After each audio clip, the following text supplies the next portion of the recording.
حل اللغز. أبيض مثل الثلج، أسود من سواد الليل، أكله حرام وشربه حلال.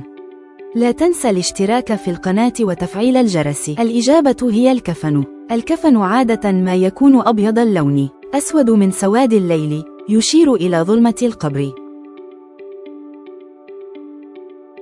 أكله حرام، لا يجوز أكل الكفن.